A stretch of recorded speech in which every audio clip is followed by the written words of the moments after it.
two rings. There's one plain and then there's another one that's growth over perfection.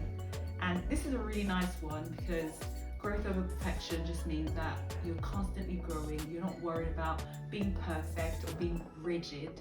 It's constant growth and constant getting feedback, improvement, and just becoming a better version of yourself.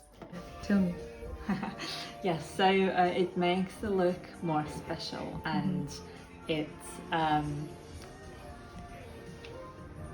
adds a bit more grace, and there's little details. Now, it's this one, this bracelet, and it has my name on it.